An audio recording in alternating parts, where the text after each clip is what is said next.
Hey, Spartan fans, welcome into this latest edition of the Michigan State Spartans Insider Podcast. I'm your beat reporter from Michigan State Spartans on SI, Aidan Champion. Gonna talk football because it is really all we should be talking about right now. We've talked about what we've needed to with basketball and football now. Players reporting to fall camp on Monday, and practice begins Tuesday. And it's time to get going. We're going to be full steam ahead. And been a lot of questions this offseason surrounding this team. Still, really a lot of uncertainty, um, a lot of potential for this team. But I hate to do it, but I've been really high on this team, at least. Um, when I talk about how good they can be and what my expectations are, but I'm going to get a little negative. I try to steer away from that because I feel the national media already is setting the bar pretty low for this team, and um, I do want to.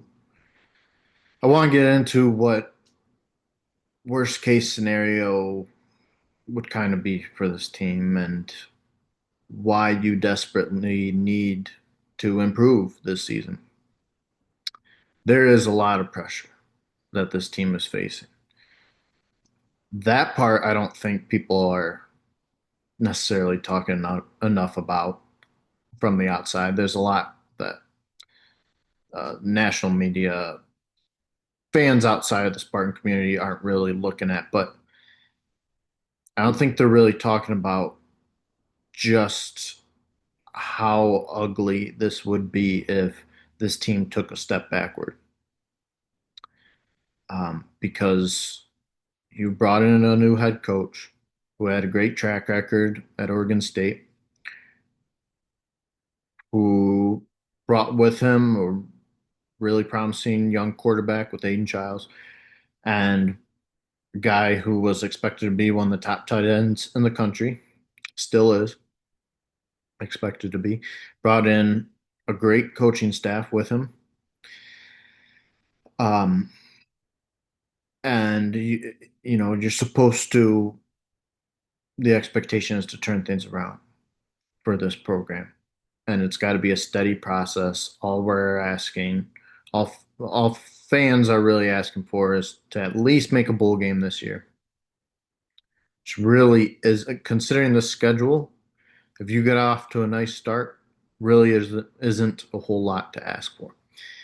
Um, but if things do not go as they should, you're you're in you're in some deep trouble. Um, so let's say, um, well, there's a few ways that the first part of the season could go. Um, I'm pretty confident this team will start out 3-0, but in that first three-game home stretch, I think worst case scenario you start 2-1. There's a real possibility for that with Boston College in week two. If you're at that point, um, not the worst thing in the world, but then you do have a tough stretch there. Those two home game or away games with Nebraska, or first USC and then Nebraska. You have a bye week in between those two games. But especially if they lose to Boston College, I don't expect them to win both of those away games. So, and to begin with, even if they start 3-0, I don't expect them to win both. I've said before, though, if you beat USC, USC is going to be tough. If you do manage to beat USC in the Coliseum, you're looking pretty good when you've got a bye week to readjust, get healthy, um, you know, get settled before you go back on the road to play what's expected to be a tough Nebraska team. Um, in that case, I think you've got a really strong chance at beating Nebraska. Um, but you come out of that stretch, so you split that, so then you're 3-2, which not ideal. But then you come home for homecoming against UCLA. That's certainly not a write-off. UCLA, a lot like MSU, where you don't really know what the potential, or well, you kind of know. I'd say you know Michigan State's potential more than UCLA's. You have a better, a clearer picture of what Michigan State's potential could be than UCLA's because there's a lot of turnover with UCLA. Um, but um, but like MSU, UCLA could be pretty good. Um, and by pretty good, I mean uh, 7 wins, not including a bowl game. It depends whether or not you want to call 7 wins pretty good. But point being, UCLA can't be overlooked. I have said though, I don't see Michigan State losing this game. I just think homecoming. Um, think it's going to be a packed crowd. These teams haven't played in decades. Two very historic teams, um, and I would think that they'd bring back those 65, 66 teams um, for that game. I don't know. I haven't heard anything about that yet, but anyways, I think you win that game. You need to win that game, especially if you're going into it 3-2. Really, I'm not going to go through the whole schedule because from there things get pretty tough towards the back end. But point being, you can't afford to have a average, below average start to the year. You shouldn't be uh, 500 after UCLA. But if the season doesn't go as planned, and by that I mean if you don't make a bowl game, if you go 5-7 again, um, there's going to be a lot of concerns. A lot of concerns. I think Jonathan Smith is okay with now with Jay Bat. Now he has Bat, uh, helping supply him with the resources he needs so that he can thrive with the transfer portal next offseason and with recruiting, which he already did with the class 2026. Really crucial that Michigan State did do so well with recruiting that class because in this very scenario, if things go south this season. But you look at potentially Aidan Childs leaving. I don't necessarily see it happening. Uh, I feel like he's really found a home at Michigan State, and he's got faith in Jonathan Smith and the staff. The staff is all he's known in college football. Um, I would think he'd want to ride it out with them, but there is that possibility. Um, because especially if they have a poor season, but he himself is improved and shows a lot of promise going into his senior year, probably will um, consider his options, um, especially as the pressure starts kicking in as far as the future NFL draft. He may want to find a program where he can thrive and where he can really become a household name, which we've seen other guys do uh, from Michigan State who transferred out. Um, and then Nick Marsh, I know he just said that The money didn't matter to him, but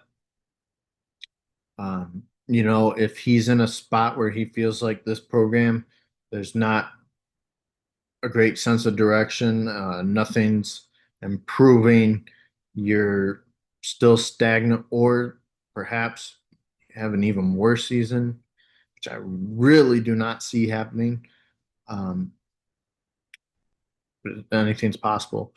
In that event, he may consider going into his junior season kind of the same thing Aiden Childs would be, where you're thinking about the best place you can thrive, and become noticed, especially with that level of talent with Nick Marsh, when really a lot of the expectations are riding on this season for him. And then just like Childs, that pressure really amps up. And then you're losing Jack Velling, losing some other seniors, and I you would likely lose a lot of guys to the transfer portal. So there's a world where things go really bad for Michigan State again. For the fans, I hate saying this, especially as we're getting so close. I know people want to feel upbeat about the great possibilities that could be ahead for this team, but uh, I think you just also got to think about what you're really playing for. Yes, you're playing to get better, to win, to bring this program uh, slowly back to prominence. Um, but you